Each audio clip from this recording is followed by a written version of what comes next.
What is up, guys? Welcome back to the Zach and Pat Show. I'm Zach. I'm Pat. This is the show about manhood, fatherhood, entrepreneurship, and the mentality it takes to be successful at those things.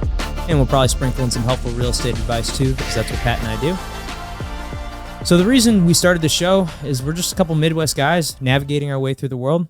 We talk about a lot of different stuff on the show, whether it's fatherhood, business, or the mentality it takes to be successful. We hope that you guys can relate to us and learn something. So hope you guys enjoy the show. What's up, dude? That was great. Well, thanks. Yeah. Trying to mix up the intro just a little bit. Trying to, change it up. Keep it fresh. There we go. No, I liked it. Episode 35. We're cruising, wow, just cruising through Cruising this. along. Man, Halfway to 7. just to think like we were making a huge deal about 20. Yeah. And, that just seems like it was the other day, and here we are. That was almost 20 episodes ago. Right. Isn't It's that almost crazy? doubled since then. It's crazy. It's crazy. Yeah. We're having, I'm having I a don't blast. even think about it. That's where all No. that sleep went for my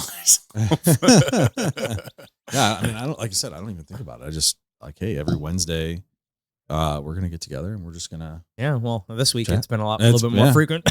Yeah. Sunday, Monday, Wednesday. Filling in some episodes that we got. Just filling in. Time when guests can be here and stuff. So Yeah. it all works out. But how's everything been going? Work good? And it sounds like you kind of had a Yeah. rougher week. I mean, it's been, it's just things come up during the process of buying a home, especially like manufactured housing. Adds a few more layers of difficulty. But it's For those of you guys out there, who don't know what a manufactured home is, Pat, what is a manufactured home? a double wide trailer.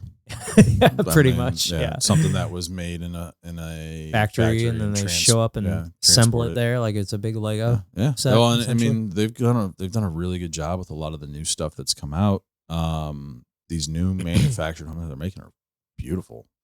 And it's great way. It's a very affordable way to get into a nice house. It's just the problem is some of these older ones that were built come with some issues, Right. They're not up to And- standards. and things like that. And you gotta get structural engineer reports. There's just a lot that goes into it. And it can be more of a difficult process to get through on it. So Yeah. Well, I've been cranking too. I got Yeah. a ton of listings right now, which I'm very thankful That's great. for. We need 'em. So, and I got a bunch coming on. I got a big one hitting the market this weekend. Got an even bigger one hitting the market next. And then, I'm very fortunate. I've had a lot of random phone calls lately. Whether it's people through social media or past clients that are like, I just had one right before the show started. They're close. One of our clients. Yeah, Alyssa. Yeah. So we closed with her the other day. I got a call from her parents' neighbor. I'm Nice. going to be hopefully selling their house. And so it's just cool. It's really cool when kind of people refer you and it just feels good. It just makes you know that you did a good job and Right. They wanted to kind of spread the word. So it's great. And I've had a couple other ones like that too recently. So great. Yeah, no, it's awesome. Happy about it. So but yeah, we wanted we found a couple things to bring up here on the show today. Our childhood's being ruined. Yeah, dude. Me and Gina just recently watched this Quiet on the Set. It's a Max, used to be HBO Max. I'm having a hard time not saying that, but Max documentary series on the Nickelodeon kind of controversy scandal Yeah. or whatever you want to call it that's going on right now.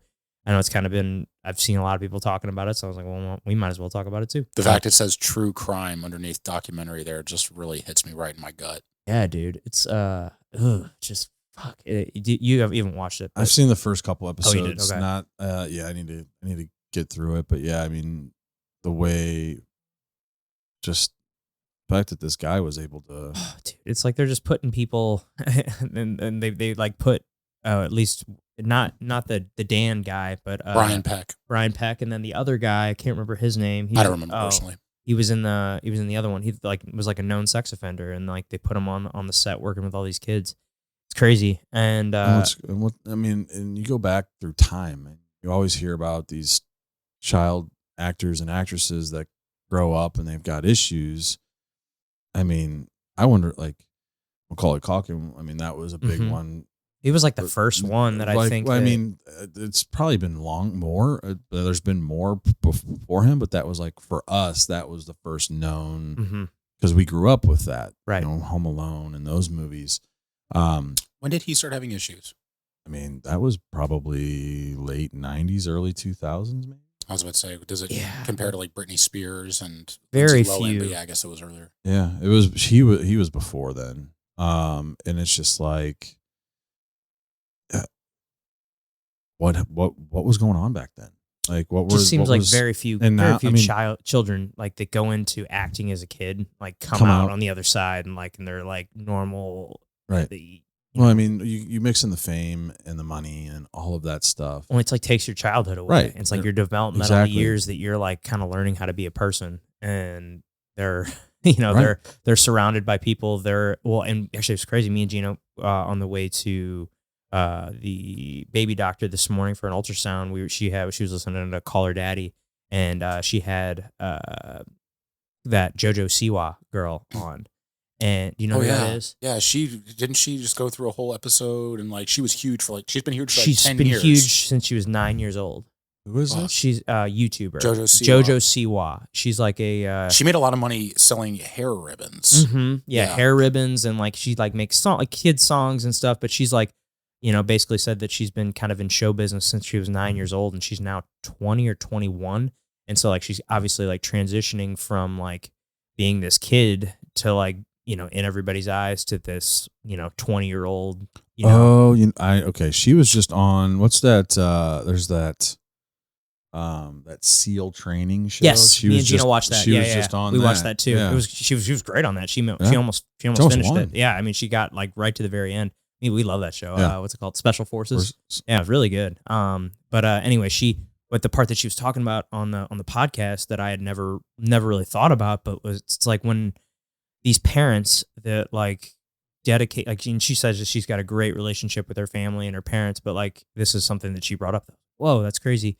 It's the fact that her like financially, you know, she realized at like 15, 16 years old, like financially, like she was the one paying for everything. Mhm. And because her parents basically had, you know, dedicated their whole lives to like being her manager and being like, Very bad idea. right. And, you know, and apparently, you know, she said that like her mom had this like fear that, you know, and when she turned 18 that, you know, she was just going to like cut all the money off. Cause that's like when she's a legal adult and she Right. can like take the whole Oh, check or whatever. And, you know, she said, I would never do that to my parents and stuff. But like, that's something I'd never considered. Like, oh man, like when the kid Right. is the one bringing in all the money, but they can't have the money yet because they're not an adult. It's like a crazy dichotomy there. And like, I can imagine like there's probably a lot of child stars. I mean, I don't know any off the top of my head, but I'm sure there's ones out there that when they turn 18, they like kick their parents to the curb or something. And Right. like, I can imagine. Well, that I mean, that's you like hear about a lot of these young actors and actresses getting emancipated from their parents Mm-hmm. for that reason. But now like diving into it behind the stuff, like this Nickelodeon thing, Mhm. like you had these people, Well, I think she's part. I mean, I think she was a part of Nickelodeon too. But you have these people, these bad players behind the set that are kind of turning these kids against their parents. 'Cause I Mhm. think there was that was a big controversy with Drake. Yeah. So Drake from Drake and Josh. it was his apparently- dad. Yeah, his dad Yeah. was like. I mean, it seems like you just get this. Brian Like- Peck had a very vested interest in Drake Bell, and Drake had been in show business longer than any of us were actually aware of him. Because for us, like Mhm. we were Nick kids, we watched all that. Mm-hmm. The Amanda Show, Drake and Josh, Yep. iCarly, Zoe 101, et cetera, and a few things that came out after our heyday. Mhm. Right. Brian Peck was reportedly trying to spend as much time alone with Oh, Drake as he 100%. could. And Yeah. you don't. And in the doc, he like apparently like so his dad was managing him, and his dad was the one driving him everywhere, and eventually Brian gets into his head that basically, oh, you need to drop your dad. He's bad for, you know, you're not going to be getting any auditions because, you know, we really don't like your dad, and like basically just trying to like push him out of there. And then eventually, you know, and I think Drake's parents were separated and his dad was pretty much in control. But his like this Brian dude told him that he basically needed to get rid of his dad if he wanted to be successful. So that's what Drake did. And then basically full custody or whatever went to his mom, and apparently his mom lived really far away from everything. So then he ended up like Brian was like, "Oh, Drake can just sleep at my house, and I'll take him to the auditions and this and that." And then of course that all leads to him. He says he wakes up one day with, I think in the documentary he says, "I wake up with Brian in my lap assaulting me." And then and they show pictures of the police reports and stuff, and I mean, obviously, like really awful things, and so I mean, it was clearly something that had like went on for a long time, and Man, I'd fucking kill somebody if they touched my awful. kid. Oh my god. Well, Oh my god. I never understood. I think it was who said it on Rogan, but I totally relate to it. It was what's his name? The guy from Half Baked, Jim Brewer. Jim Brewer. He said, "I never understood murder until I had a kid. Mm-hmm. Now I get murder." And it's like, Yeah. oh, I totally agree with Yeah. that. Like, oh, touch my kid, Right. you're done. Oh, absolutely. Yeah, it's God, dude, it fucks up. I just can't imagine. It really hurts me. Like watching that doc, it it sucks. It just it made you think about, because I grew up on all that shit, and it hurts my heart. Well, even some even later history in Hollywood. You know who Judy Garland was? Mhm. Yeah. Who was she?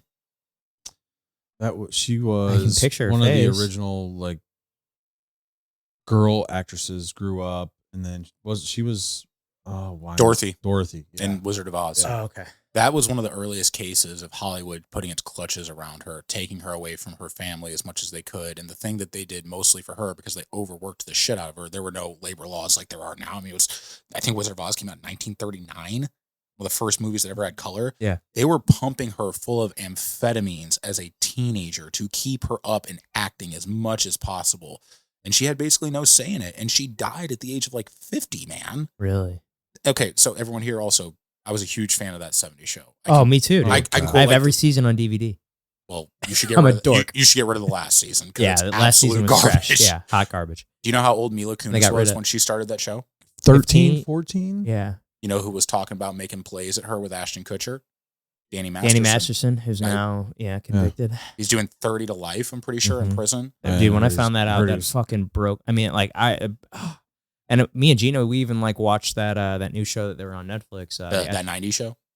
No, we watched that too, but I was talking about the one with Ashton Kutcher and The Ranch? The Ranch, yeah, we liked that show.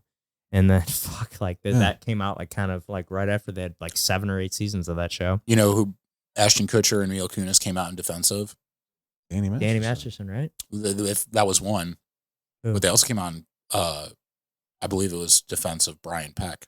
Really? No, not in that. Well, at least they didn't show in the documentary. Oh, no, I'm thinking of Will Friedle from Boy Meets World, Yes, he was on it. which, again, fucks me Fucking- up. That dude, was there one were of my several favorite people shows. on it. Dude, there were several people that talked that like sent in letters about this Brian Peck guy to the judge or whatever Really? when he was convicted, and it was like 100 multiple. It was over 100 like well-known like actors, producers, like people like that, and they put up like a bunch of well-known names like on the screen, like of people and pictures of all the people. And it's like, oh, I recognize him. Right. Oh, I've seen him in that. I've seen him. He was like all these people that you'd seen before, or like, oh, this guy directed this, and you'd heard of that, and it was like crazy that they all like were fine with this guy and wanted to like say, oh no, he's a good guy.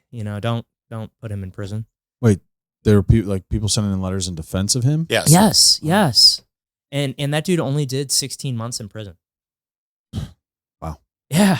Like it's crazy. He I need did to- 16 I months. need to finish this. You need to watch it. yeah. It's fucking crazy. Because they just came out with the one, like. Yeah, that I was- think I just saw that like the part 5 just came out. And that was 'Cause the one that was the real one, like the deep dive interview with Drake Bell, right? I think so. Because I think we watched 1 through 4. So I guess this episode, the 5th episode, recently came out. I haven't watched that yet, but definitely want to. But just crazy, dude. I can't believe it. But I mean,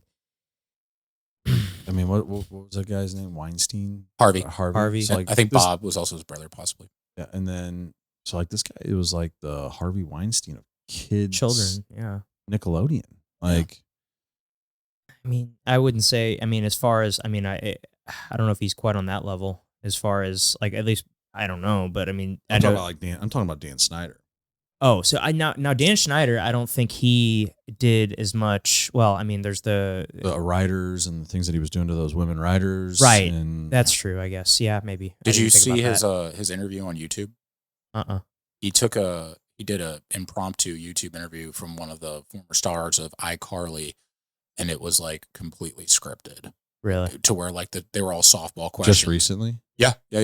And wow. it's like he has this really awful goatee, and he like forces fake crying, and then like he goes into like, well, in my own defense, it's completely just pulling the wool over people's eyes, and it's like, this guy Dan Schneider, I don't know if he actually ended up touching anyone, but he did treat everyone like shit. Yeah, that's what they said. But the thing that he was most notorious for was like his foot fetish. In massages, he said that there was always someone on the set massaging him. So he'd always go get like the makeup ladies or the costume people, or they interviewed a bunch of those people, and they were all like, yeah. And it was funny. They lined it all up one after another. There was like, so what was something like you'd see Dan doing on set a lot, and it was like, oh, he was always getting a massage. Oh, someone was always rubbing him down. Someone was always giving him a massage, and it was like he just had all these like ladies, and it's like you knew if you told him no, were gonna probably get fired. Right. Well, and that's the thing, like, because he was really close with Amanda Bynes, Mhm. and I like there's one allegations there. video, right? Well, Yeah. there's a video of him and her in the hot tub. Yeah, Like, weird. Fucking Weird. Really, he's Weird. fully clothed. Yeah. He's sitting in this hot tub with his 15-year-old girl. Like just Well, then like the sexual innuendos within the names and some of the things that they Mhm. said, like, Penelope Taint. yeah, yeah. yeah. Penelope Tan. I Right. never caught that, dude. That was crazy. When they said, I'm like, oh my God. I know. I don't remember that. I didn't watch the Amanda Bynes show. It was Penelope Taint. So what it would be basically is like Amanda would play like this character that was obsessed with Amanda. So she would put on like a little bowl cut wig, glasses, and she would start talking in this very nerdy accent. My name is Penelope Taint, Amanda's #1 fan, and it was just like this That was is a good impression. if there's anything I can do, it's impressions. Yeah. I can do better, but it's very messed up because like, dude, Ariana Grande is someone who like has such a big presence and such a big brand, and she got her start on Nick doing was it Victorious? Pretty sure I don't know. I don't know. I never watched. That was like a little after my time. It was, but I had cousins whose houses I would stay over, and I was just getting out of high school, and they were just getting like into high school, and it was still kind of their thing. And so like I remember watching it, and also I kind of had a crush on Victoria Justice for what it's worth. Sure. But they took some of the characters from Victorious and iCarly, and they made the Sam and Cat show. And this is something you and I were talking about. And you have Ariana Grande, who's like a late-term teenager at this point, like upside down on a bed, playing a webcam girl, effectively putting like bananas in her mouth and shit. Yeah, and like Squeezing trying to, potatoes. trying to squeeze. They were like making the joke, like trying to get juice out of a potato, like trying to squeeze a potato, and it was just, really. Well, This is disturbing. Well, it For begs sure. the question, because you talk about massages with Dan Schneider. Well, looking at the Jeffrey Epstein thing, that was kind of the thing. Yeah. Is like he would create a sex trafficking operation where he would pay young girls $200 to bring him more girls, and they would have to give Jeffrey a massage. Mm. Then you see the stuff going down with Nickelodeon, and you start to look even more into what's going on with like Diddy. And while maybe we weren't raised on Diddy and Biggie Smalls, I retroactively went back, and Biggie's like my favorite rapper of all time. You start hearing all this shit about Sean Combs, and like apparently he made plays at Usher and Meek Mill and made a bunch of people really uncomfortable and do a bunch of messed up shit, man. And it's just like, Alex Jones for years was saying like, oh, Hollywood's ran by a bunch of rapists and pedophiles, and they're turning the frogs gay. Even the gay frogs thing has some validity to it, which I know. is Yeah, fucked up. I know. But like, what the fuck were we subjected to as kids? Apparently, there's a new Alex Jones documentary out. I haven't watched it yet. I'll watch the shit out of it. Yeah, I think it's on YouTube. I'm surprised you haven't seen Yeah, that's a good point. You're catching me slipping on my it. YouTube. I'm catching you. Well, while we're talking about Diddy, I'll be honest. I haven't really been. I mean, I know that.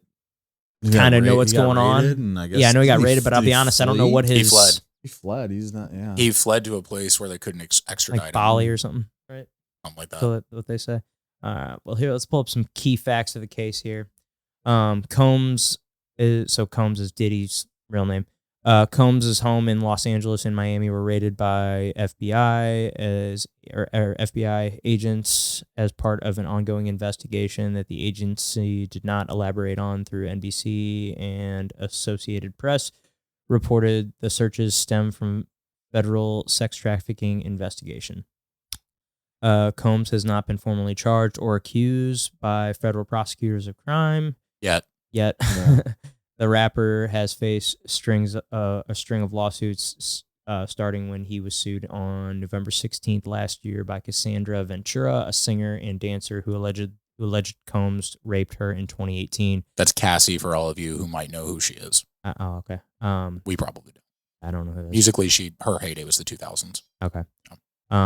Subjected her to a years-long abusive relationship that included punching, kicking, stomping on her, and inserting complete control over her personal and professional life.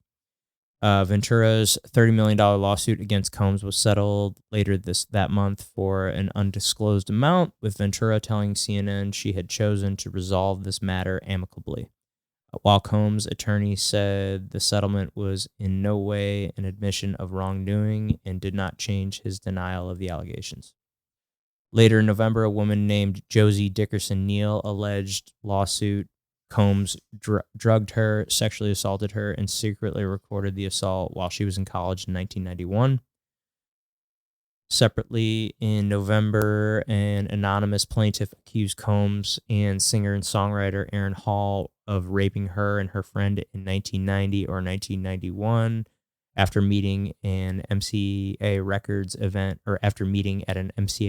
event in New York. The suit that, like Dickerson Neal complaint, was filed shortly before expiration of the New York law, temporarily allowing lawsuits for older assault allegations that wouldn't normally be past the statute of limitations. Yeah, dude, it just keeps going. Oh, this has been going on for decades, dude. Damn, dude, this is wild. In fact, he's 54. Right.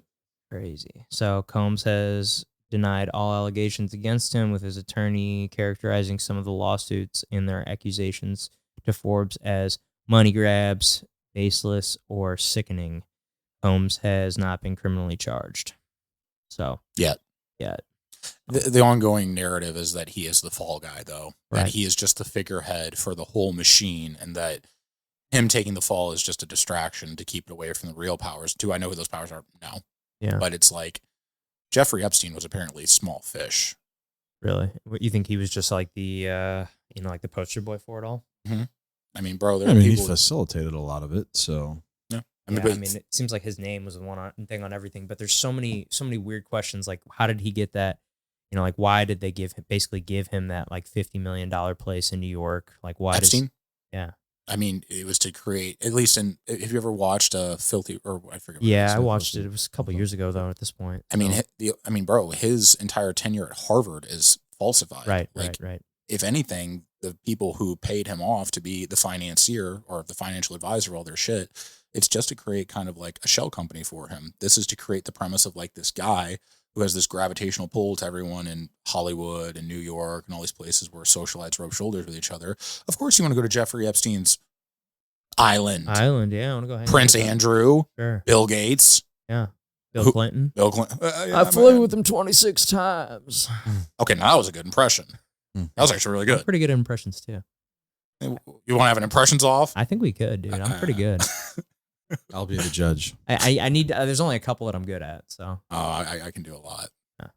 Can you do Trump as good as I can? No, I don't do a good Trump. You should probably work at it. I think maybe There's do a it once or cadence twice. with your voice, and You don't even have to have the voice. Figured it out. You gotta do the hands. Who? You're gonna make America. I'm gonna cut all this shit. Yeah, they never got anything on Donnie though. They never got anything on his ass, so that's pretty cool. But not the point. But no, it was to create this facade of someone you wanted to get in the presence of. And I mean, bro, there's so much incriminating shit on people in Hollywood, and there's now the ongoing. It's always been a theory that Diddy had both Pac and Biggie killed. I've heard that before. Yeah. I mean, what's the motive behind that? I mean, bro, the East and West Coast War back in the 90s was something that the media definitely stirred up. But I mean, it was power. He was a record executive, man. Right. Him You and don't think he did it for Biggie because him and Biggie were boys? didn't fucking no. Well, you think that would Biggie died after Pac too, which we aren't really sure who did anything about what, but they definitely believe that he was responsible for Tupac getting killed. Yeah. Oh yeah. If anything, he probably wanted to cut Biggie out, but own all of his music forever. Which he's released a lot of posthumous albums for him too. They all sound great, but only one person's really taking the money from him. That's Diddy. But if Diddy's the one producing the records and getting all of, and he's financially incentivized for the records to do well, wouldn't you think that he would want he would want the controversy between Tupac and Biggie to be like as big as possible? Because obviously, then creates more hype around the records, and the records do well. Unless his life's on the line, unless his ass is on the line, you never know. I don't know. Yeah, I can't tell you that I know. You got Suge Knight that. He's been fucking making plays on this whole thing. Be like, y'all think that Diddy is the one? He goes, nah, Diddy, you need to turn yourself in. But I have a very, very strong feeling should Diddy be apprehended, he's going to get Epsteined. Oh, yeah. For sure. For sure. He's got some shit on some people. Like, I don't even, I mean, you've heard the allegations with him and Meek and who else? Who was the other one you said? They talked about Lil Rod on there, and Usher was one. And they were like, when Usher was a lot, fucking even Biebs. Yeah. And Usher was the one who discovered Justin Bieber. Right. Like, dude, there is some shit from I think it was like the VMAs or the Grammys. And Justin Bieber was like 17. And I forget who it was. It was someone who was really famous. It might have been like Chelsea Handler was like grabbing into his private area, his genital area. And he was like, all right, I just got like assaulted. And everyone's like laughing. And he's like got this look on his face like, why are you all laughing? Yeah.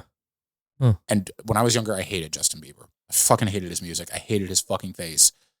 As I've gotten older, it's like, dude, I feel bad for these people. Yeah, dude. Yeah. He got it like at a weird age. Because I think he was like, 15 or so when Usher found him? No, I think he was younger than that. He was Younger like than that? 13, maybe. Yeah. I remember my brother always telling me one of his buddies played Justin in hockey. Because he played like on a traveling hockey team, and he played because isn't Justin Bieber Canadian? Yeah. He said he played hockey against him a lot growing up or something. I always thought it was crazy. I always thought that was cool at the time. Yeah. But yeah, just crazy shit. So it's something we're definitely gonna follow along with, and Talk about it as parents, if you wouldn't mind, because that's something where I can't really relate. I am not a parent, but when you think about there's a machine that likes to groom children, and it promises them everything every kid wants. They want fame. They want notoriety. They want to be the people on their TV shows or in the movies. Looking at like the way that Shia LaBeouf went after his big breaks, after Even Stevens and all that, like he went down the tubes mentally for a while. yeah, You know, I mean, what's her name? The sister from that show has her own podcast. Chrissy Carlson Yeah, Romano. she talks a lot about all the assaults and stuff that went on behind the scenes on her podcast. I saw that. And Yeah. Boy Meets World, all these people have podcasts on. Yeah. Devin Werkheiser and the people from Ned's Declassified have one too. yeah, There was a scene where they were like laughing at Drake and Josh about this kind of shit. really, And it's like, yo, guys, you were part of that network too. I mean, really, like from the relationship of your childhood to being parents now, like really get deep into your feelings, because I can't imagine, man. I'm scared to have kids for this reason. I mean, I would never let my kids into anything like this, no matter how much they beg and plead. Oh, and they may hate me for that, but eventually one day they'll understand. Hell, now that we have this, I might just, if that's the case, and that's something that they're like, oh, obviously I don't think it's nothing that we ever talk about or why they would ever want to be in it. But if something like that were to happen, I'm glad that we have things like this documentary series that I can show them. Like, hey, there's a dark side. There's a dark side of this. Trying to watch and think and put myself in those parents' shoes.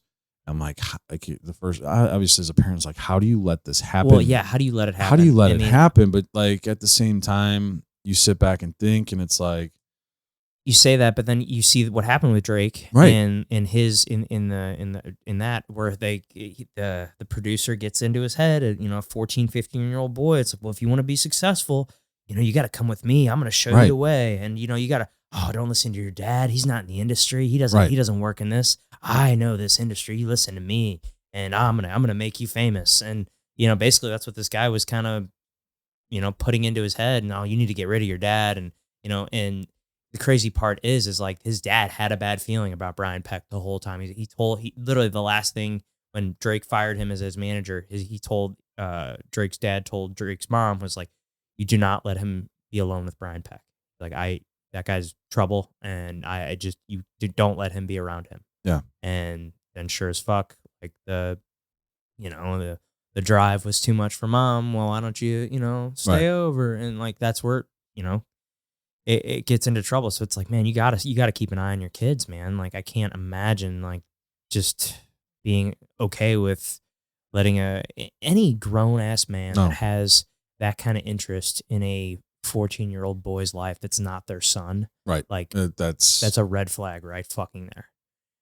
You got like you gotta catch red flags like that. You can't be ignorant to shit like that because people are fucking evil. I mean, there are evil people out there. So like, man, I guess just keep an eye on your kid. I mean, that's the only thing that I can think of that I would. Oh God. I would be like, if that was me and I found out that this was happening, I would be so disappointed in myself that I didn't do more.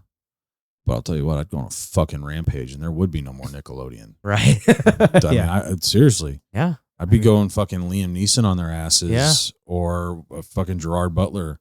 Like, seriously. Don't fuck with my kids, man. Right. Like, I see those videos, like, too, like those daycares. Mm-hmm. I'm like, how the fuck does that happen? Like, how are these teachers getting away with throwing kids around and shit like that? Like, what the fuck? Like, I get it. Kids are tough. And if you're a teacher in a daycare, I commend you for the patience that you have to deal with that many kids that have that. Like, I get it. That's probably stressful. It probably is very tough. But like, that's the thing is I always like Dalton, I go, conversation him and I had. I said, dude, discipline them all you want. Just don't fucking hit them. Mm-hmm. I was like, don't hit them. Yeah. There's better ways of doing it. And I was like, it's just, I always think about that. I'm like, if something like, it's always crossing my mind. Like if I'm out, cause it's usually me by myself with the boys and I'm just, and it's scary. Like it took me a long time to get comfortable thinking about, but you always hear these stories, like even when Melissa has them and running around, like you hear these stories of like Target where people are being followed and things like that. And Gina's so hyper aware of that shit. Oh She yeah, no, parks I'm in the right like, spot oh yeah, no, and, like, all I'm these things, constantly when I go out with the boys, like I am always like head on a swivel, looking around, knowing my surroundings, knowing like checking out to see if someone is following us, anything. And I mean, I will fucking kill somebody. Right. I will have no problem going to jail. I would have for no my problem kids. I would have no problem going to jail for my kid. None whatsoever. Wasn't it Cain Velasquez who just killed someone who like assaulted his child? Yeah, apparently it was, I can't remember if it was his son or his daughter. It was his daughter. I think it was his daughter, and it was like a daycare situation. And, he, at one point was, I think, was he champion? I think he was a heavyweight champion of the UFC. Yeah. And it wasn't while he was champion, but, post, he's retired now, but his, one of his daughter was assaulted by, someone from a daycare, and he did exactly what every dad says that they're going to do. Everything you and I just said we would do. He did apparently, like, he was like driving and like shooting while he was driving and like shot the wrong guy. So, or shot the guy that was in the passenger seat. I think the guy that assaulted his daughter was driving, and I think he shot the guy in the passenger seat, but I don't think it killed him. And, and then Cain went to jail, and there's this whole, thing, free Cain, because he did everything that every dad said that they would do. I mean, even though I don't think he got the guy, I think he just went about it the wrong way. Yeah. I mean, like, no, I've thought about it, like, what the fuck would I do if somebody hurt my kid? And I would make it as slow and painful as fucking possible. Yeah. Like that scene in Law-Abiding Citizen. Yeah. Yeah. He paralyzes the guy, but he can feel everything. Yeah. I'm like, no. There are some fantastical parts to that whole movie, which you have to suspend some belief of. But I think the part that it hits the nerve of is that even if you don't have a kid like me, which I don't, I've the last girl who I was in a relationship with, she lived outside of proximity to me in a place that's much more lax on crime, even than St. Louis is. And that fucking scene is actually really hard to watch. The opening scene of Law Abiding Citizen. Absolutely.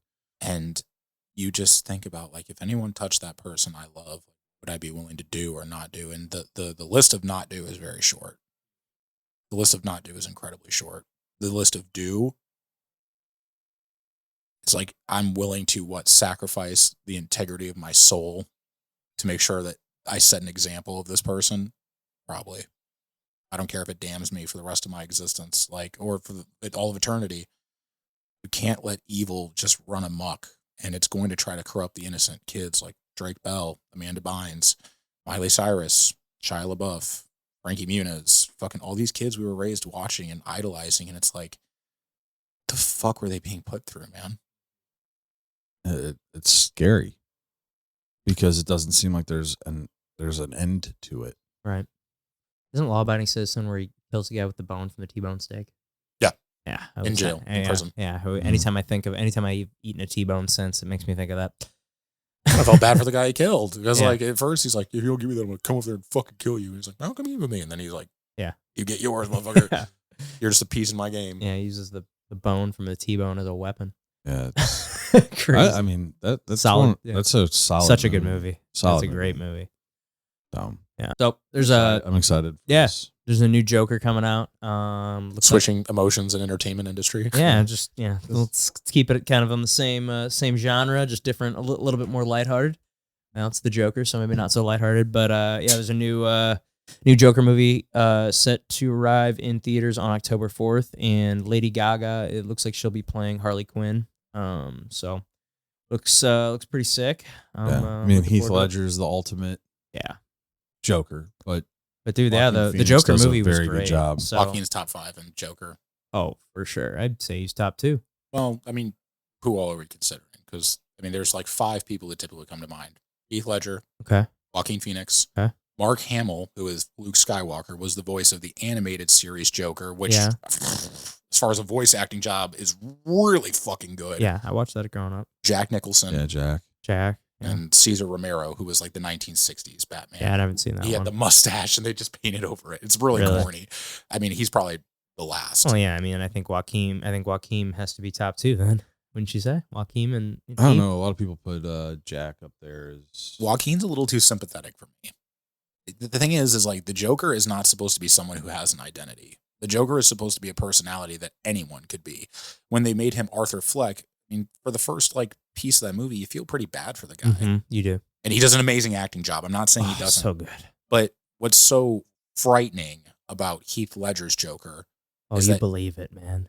he lost himself playing that character. Yeah, you believe it. Oh god, But- it's so good. But what caused him to turn? Was it the thing that happened? Wasn't What- it the antipsychotics that he was on? No. I'm talking about the character, not Heath Ledger himself. But like, what was the thing that caused him to become this terrorist? He was a domestic terrorist. It's his childhood, right? Was it? Well, you don't really know because he tells the story 3 different ways. When I consider my past, it's more of a multiple choice. He's an unreliable narrator. The thing is that the premise behind the Joker is that one bad day could make any of us snap. So when he tells you the story about put the blade in my mouth, Why don't you put a smile? let's put a smile on that face. But then he tells the story about his wife. Right, And then he's going to tell another story when he has Batman pinned under that rail guard. right. But what's the truth? You don't know. Oh. It's good. So good. Film analysis for you. Yeah, I like it. But I mean, Heath's my favorite Joker for sure. Absolutely. And I think we can all agree there.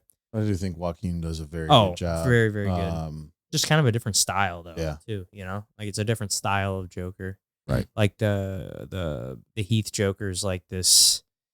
I mean, I would say every Joker's a maniac, but like this like terrorist like type, I don't know what you'd call it, but it seems more sadistic. more like on how it would be like today. I don't know. It just seems more realistic if you put it like if it was actually happening today. I don't know. It's the most believable to me. Yeah. You know, at least that's kind of how I see it. That's what I love about the Christopher Nolan trilogy, though, is it seeks to humanize or personifies something in a much more practical setting. And it's like the idea of the Dark Knight is it was the first post 9/11 noir movie, like detective movie. And I mean, it's why it's one of the, I would say, top 10 best movies of all time. Mm-hmm. Practical effects. Which one? Just The Dark second Knight. one, The Dark Knight. I mean, they're all I was great. gonna say the second and third are amazing. The first one's good, but the second and third are exceptional in my opinion. A lot of people hate the third one. I loved it. I like it. Bane. Yeah. Yeah. I think he's great. I mean, yeah, I loved the second and third. Talk about another good actor, Tom. Oh, Tom Hardy's a fucking stud. But hold on, Yeah. that whole trilogy. I mean, Christian Bale, Heath Ledger, Tom Hardy, Cillian Murphy. Cillian Murphy, Mm-hmm. Gary Oldman, yeah, who plays Commissioner Gordon, is Yeah. a fucking thespian. Yes. He is not an actor. He is a thespian. and then oh shit, Alfred, what's his name? Michael Caine. Michael yeah. Caine. That's right, Master Bruce. Yeah. He's And a then fucking thespian He's too. great. Morgan Freeman. Mm. Morgan Freeman. I mean, damn. I mean, dude, Christopher Nolan's probably the best director of our generation. Well, and what I like about the Christian Bale as Batman is you believe it. You know, you Right. believe that he's out there beating dudes' asses. Like that's what I didn't like about the Robert Pattinson one. Is like, man, I don't know. I I just can't look at, see that dude. I look at this Yeah. dude and I'm like, bro, like I just don't. I know you got the suit on, but like I don't believe it. Right. You know, like I think You're the fucking Edwin. You're Yeah. you're a vampire. Edward. Yeah. Edward. Yeah. Edward. You're a vampire. See, like that's the thing. I guess you bring in these people's past works, and Christian Bale did such a wide range, but he's done so many he- crazy things. right. I mean, from American Psycho to what's The Machinist. The Machinist, where Yeah, he got which down is- to like 130 pounds. Yeah, that was a then- fucked up movie. And then he The did Fighter. Dick Cheney, you know, Yeah. where he got Yeah. up to like, he played Bob Dylan. right, he got Yeah. huge. and the fighter. In The Fighter, he's Which is great. great. Such a good movie with Mark Wahlberg. Mm. Oh my god, when he played God. Mickey Ward. It's Mickey Ward's brother, right? Oh Is yeah, it- yeah. No, Mickey Ward. yeah, Mickey was Mark Wahlberg. was Mark Mark Mickey Wahlberg, Ward. yeah. Mickey Ward. It's Mickey Ward's brother. I can't Yeah. remember what who his the name fuck is. with, it doesn't matter. Whatever. His last name is Ward. So Yeah. whatever that is. He was. You know, that's such a good. I will give this though to like you can't actually typecast Robert Pattinson because he has been in a shit ton of good movies, and he did a little stint where all he did were indie films for a while. If you want to watch a movie that'll fuck you up, watch The Lighthouse. That movie is fucking gnarly with him and Willem Dafoe, another great villain character actor. Like the dude actually has chops, and I think what is so compromising about his role as Batman is he plays like the youngest version of Batman. This is really the idea of like Detective Comics Batman. Yeah. And like he's not quite as experienced as like the Christian Bale character that we know to come and love after Batman Begins. This is him literally like his first few years on patrol. Yeah, you're right. Yeah, because I remember at the beginning of the newest one, it's like it's been a whole year I've been on this project, or you know, he talks. It's a very new in the realm of it. So yeah, What do we expect out of this movie though? That's the question. I don't know, man. You know, it's I would better imagine than the last one with what's his name and Margot We Robbie. left out Jared Leto as far as Yeah. all-time Yeah. Jokers. Yeah. Oh, I That's watched okay. that movie last night. The new movie, or it's not new, it came out in 2021 with Jared Leto. It actually kind of falls into the whole thing we've been talking about all day with Predators and shit. He's But got some it's shit. a movie that just came out on Netflix, or it just came to Netflix, but it's from 2021. But it's with Denzel. Oh, I saw the Um, preview on that. Denzel. I and can't remember then, the other detective's name, and then Jared Leto plays the villain, or the guy that they're trying to catch, and he's like a serial killer basically. But it's really Jared good. Leto's a great actor in his own right, but Yeah. he's Oh, kind he of plays I a just don't sick fuck in he this is a movie, and it's weirdo great. in real life though. I Yeah. just don't think he did. I didn't like his Joker. No one likes this Joker. No, his Joker sucked, I thought. Well, the Suicide Squad sucked. The Yeah. original one. I heard the second one's all right. Second one was okay. I put it on somewhat recently. I think it's on Netflix. The thing that like bothers me about this movie, or like I'm just worried about, is like as far as the unreliable narrator, they actually tapped into that very well with the first movie, because when you do the retrospective of his life, like he has the whole thing with like the girlfriend, and then like she has no idea who the fuck he is. You don't know what to believe or not. It's like, well, how do they pick that up from this and keep that story going? Mm. That's my question. And it's like, does he become like a crime boss? Right. Are these two going to go on some big rampage? Yeah, does the Joker get like a big following behind him like he kind of did in the cartoon and shit, you know? You Well, know- I mean, is it like what Matt said, where he goes to jail or goes to prison and he figures out how to do bad things better? Could be. You- And Do you know the origin story of Harley Quinn? Well, yeah, she's his Therapist. Yeah, and then he falls in love with, or she falls in love with him. Yeah, right? well, he captures her mentally more than Sure. anything else. Yeah, but yeah, he's like, yeah. I thought doctor, but no, but you're right. It was therapist, right? I mean, Same psychiatrist, thing. Yeah, whatever. She's there to psychoanalyze a dude who's a fucking monster. Right. And it's funny because her character doesn't have like this huge legacy behind it as far as like the Joker. The Joker's been around for almost 100 years. Mm. Okay, Harley Quinn came out in the 90s during the animated series. She wasn't like a comic book origin. Oh, I didn't know that. She was created for Batman the Animated Series. Hi, Puddin'. And she has that thick New York accent. That New York accent. Brooklyn Harleen Quinn. Yeah. But like, I don't know. I think introducing her into this universe is not a positive. I'm not that excited to see her. I think Lady Gaga's a great actress. Don't get me wrong. I don't know. I think it's going to be convoluted. If Todd Phillips can pull it off, fuck yeah. But I have my Todd Phillips doubts. is a great Well, I mean, if she's a part of the story, why not? Like, what is it you have against adding Harley Quinn to it? I think the first movie was actually perfect as it was because it leaves you with more questions than answers. I think what this will do is it'll seek to explain a little bit more of like the Arthur Fleck Gotham. And usually whenever you try to over-explain, especially a villain's origin story, they lose what makes them so poignant in the first place. Did you ever watch the Rob Zombie remake of Halloween 2007? Yes, I think so. It's the first half is good, but it's good for the I get wrong all the reasons. Halloween movies mixed up. I mean, it's a Rob Zombie movie. It's basically with characters who are the personification of a trailer park. Like, everyone says fucking cunt, like every other word. But they make Michael Myers like this little kid in the 80s who he comes from a white trash family. His dad is dead. His stepdad's an abusive alcoholic fuck. His mom's a stripper. His sister's a whore.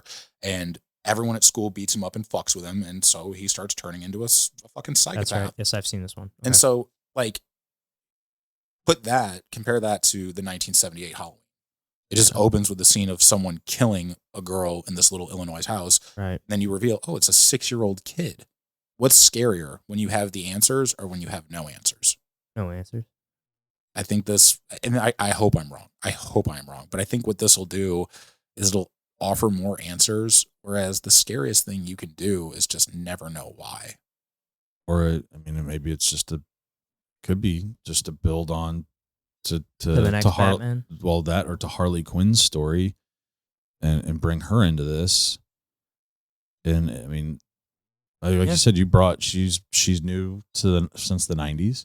You know, so it's kind of, and might there's be the not first time we really see her story from like kind of beginning to end too. So, and we'll see. I don't know. I'm looking forward to it. I'm excited about it. Yeah, I'll go see it.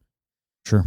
Yeah, so I guess let's finish it off with the 3, 2, 1. Something positive. Yeah, let's go. Let's be positive. Let's be positive now. So we're gonna do the James Clear's 3, 2, 1. You know, if you're out there, I'd recommend subscribing to his newsletter. Comes out every Thursday. It's really good. He does. So the whole premise is it's 3 ideas from me. So 3 ideas from James, 2 quotes from others, and 1 question for you. So this is something we like to, pull up on the show every now and again and rip it. So here's the first 3 ideas from me. If you feel resistance before you begin, it's usually procrastination and you need to get started.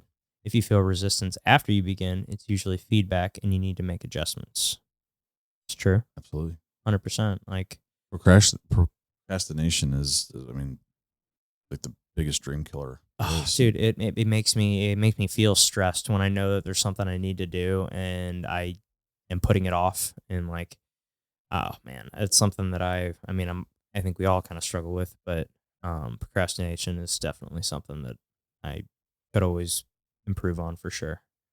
I do. I've got this bad habit from, I guess, school growing up. I mean, I'd always just kick the can down the road until, things were due.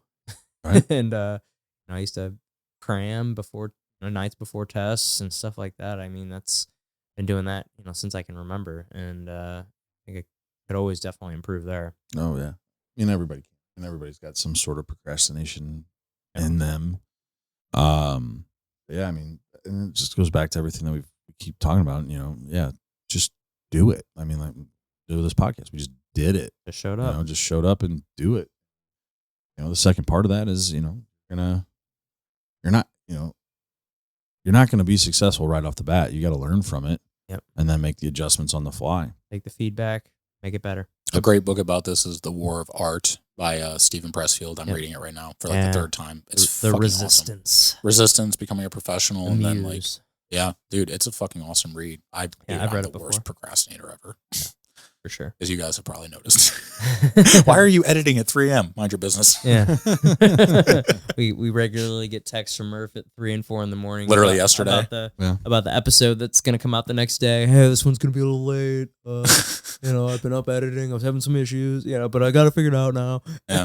But I mean, typically things end up working out. Get they it done. All right, next one. Focus on how you knit the hours of the day together. With focus, the day becomes a beautiful tapestry. Without focus, you end up holding a bunch of loose string. Yeah, man. I think that kind of goes back to time blocking, Right. organizing your day. Yeah, I mean, I go back and look at my calendar. I'm like, man, that's actually a pretty beautiful looking calendar with how I have everything time blocked and the colors and everything. stuff, I'm like, man, that's good looking. good looking calendar. Yeah, I like the color coordination because I do that as well. Oh. All right, next one. Anytime in my life I have managed to go from a vision to reality, the vision has not been a plan, but a practice. In other words, what matters is not having a vision, but rather making a habit of returning to and revising the vision, excuse me. For the big things in my life, I'm always coming back to them week after week, sometimes day after day. As new information arrives, the vision gets updated. The dream becomes more crystallized over time. It's a habit of thinking about where you want to go with your ever-increasing degree of clarity. You do not need a vision. You need to practice. You need the practice of envisioning. I mean, it just goes kind of like what we talked about that last book, the power of positive thinking and visualization. Like, I think we talked about like, hey, visualize yourself having the money. Mm-hmm. Yeah, great. Yeah, you want that vision, but you can't reach that vision without a plan. So you have to. Yeah, you can't just want it so much and expect it's going to materialize. You gotta want it, and in combination, you take the steps forward. And Right. and it's about having patience too. Like you got to stick to the plan. You can't just jump to the front of the line. All right. Next. Two quotes from others. Let's see. Poet, or do you want to take these? Sure. Poet Marianne Moore offers a simple life strategy. I've made it a principle not to be over-influenced by minor disappointments. So, I mean, I don't sweat the small stuff. You always see that. You have what? If you had 10,000 some odd dollars and someone takes $8 from you, is it really going to bother you? So you have that many seconds in a day. If someone takes 8 seconds from you, are you really going to let it bother you the rest of the day? I mean, obviously that's easier said than done. For sure. And we've all been there.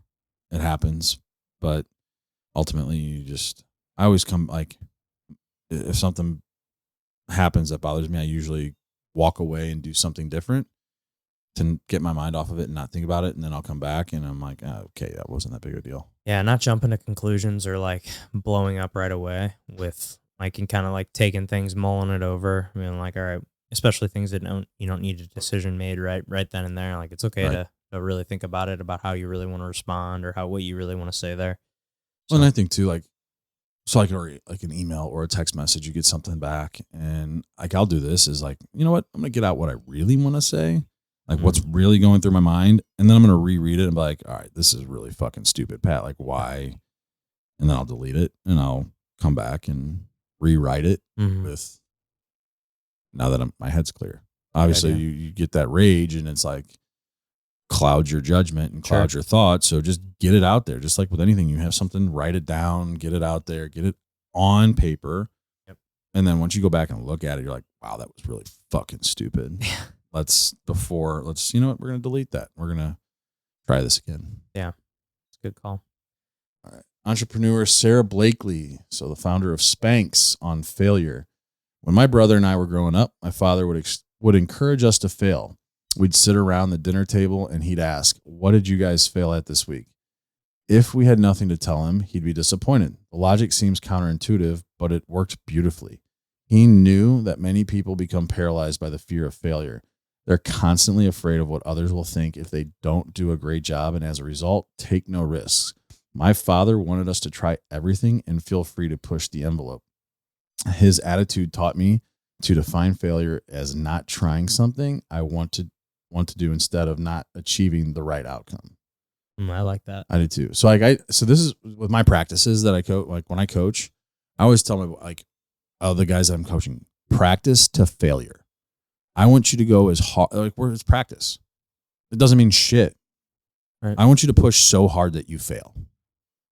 And I want you to keep pushing that, because eventually it's going to get easier and easier and easier. You're like, hey, what you failed at the first practice is now routine for you after we've made it all the way through. Yep. You mentioned something one time before. It's like, I don't want you to get it right. I want to practice it so much that you can't get it wrong. Was that it? Mm-hmm. It's a good saying. Yeah, I like that a lot. Those are my words. No, you just quoted. Yeah, quote. I forgot who I was quote, but yeah, was it Lou Holtz? Maybe I can't remember. Yeah. But it's been said to me so many times, but it's true. Like, practice until you're never going to be perfect, but just go so hard that you fail in practice. And then, because once you get into a game or in life, if you're going to be ready and prepared for that situation.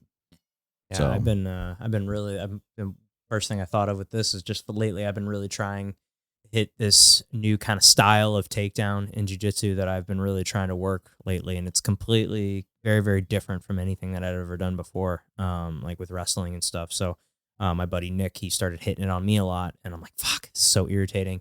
And it's just called it's foot sweeps, basically, where you basically just kick someone's feet out from underneath them when they're not paying attention.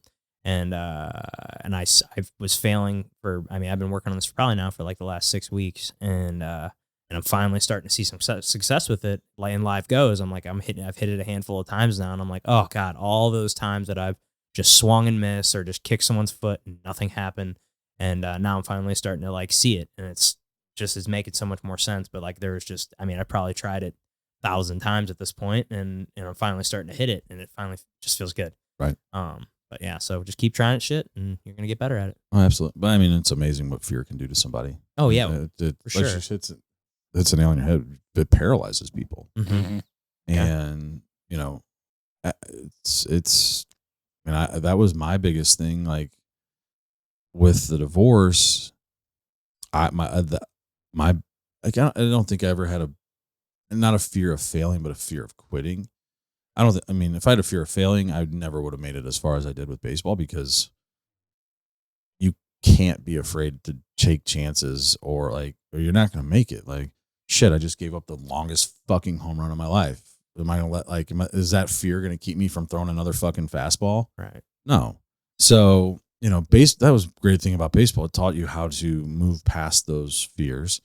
But like in real life, yeah, fear of quitting, I don't ever want to quit anything. No, I don't either, man. And that was that was my fear with this marriage. But like talking to the therapist, that's not you're not quitting anything. Like, you guys have tried and tried and tried, and it just wasn't working. So you're moving on. It's like an experiment. Yeah. So look at it more of like a chapter, right, versus exactly. it was a learning experience. Yeah. Sorry that my first marriage had to be a learning experience for you, Melissa. Sorry. Hey, but yeah, it was. So now I know how to be better for the next one. Yeah, absolutely. All right, last one. The question for you: what is one commitment you are continuing to do out of inertia, but if you had the courage to eliminate it, what you would immediately benefit from discarding it?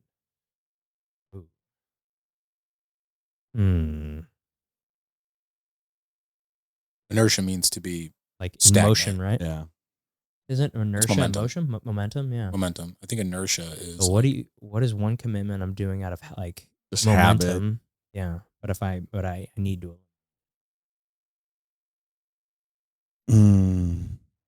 I could always say chewing tobacco. Yeah, it's just You got an easy one there, buddy. yeah. I've got quite the caffeine addiction, but I'm like, I think that. I'm sure I could spin that in a positive way. Here I am trying to but I need it. You can't keep calling out NeuroGum if you're gonna get rid of your addiction.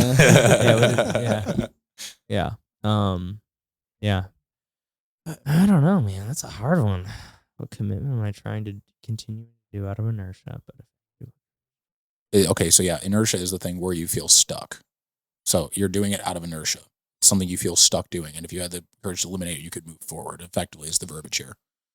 I mean, dude, I've tapered down on weed a whole lot, which, I mean, I've always been like, oh, it makes my quality of life better, which I do think it does, but it makes me more tired during the day. So making it a tool just to go to bed at night, that's something I guess I could comment on. I don't usually comment on this 1, 2, 3, 2, 1 thing, but yeah. I mean, that's something I did recently, and it's had some benefits. Still like smoking weed a lot, but whatever. Yeah.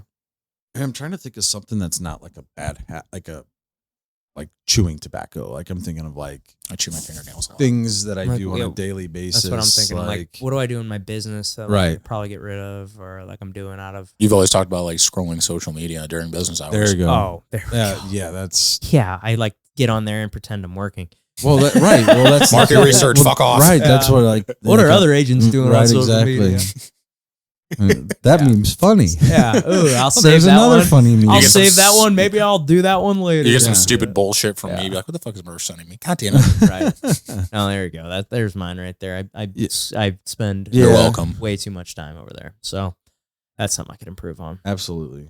I think everybody, I mean, shit, like, everybody's addicted to their phones. I mean, Kind of hard not to be. right. It is. It's tough. Like, you have everything on your phone. But you keep seeing it. Like, you start seeing more and more people post about it. Like, social media is not real life. You're seeing the best clips. Highlight reel of someone's life. Matrix. You know, it's like, I don't know. Yeah. Anyway, if it was social media, we just look like we're on here 24/7. Right. Oh, yeah. We're in this. We live in this room. Yeah. Fit Flavors delivers to this room. Yeah, they deliver right here. Right here. Mm-hmm. Yeah. Yeah. Before we sign off here, we definitely did talk about some, more not controversial subjects, but some really like disturbing heavy subjects and heavy subjects. So, definitely keep your eyes open out there and, be aware of what's going on and what's going on in your kids' lives and be involved. Because I think that's really what it all boils down to is paying attention and, let's put these kids first because they're our future. So couldn't agree more. We got to protect our kids. 100%. So, shout out to our friends at NeuroGum for keeping us energized and focused throughout the show. And same to our people over at Fit Flavors that are keeping us fueled with their delicious food. Promo code podcast50 through the end of May gets you 50% off online gift card. That's promo code podcast50. Promo code podcast50. All right, guys. We will see you next time. Thanks for tuning in. Make sure you hit that like button. Subscribe if you're not subscribed already, and comment below what you thought about the show.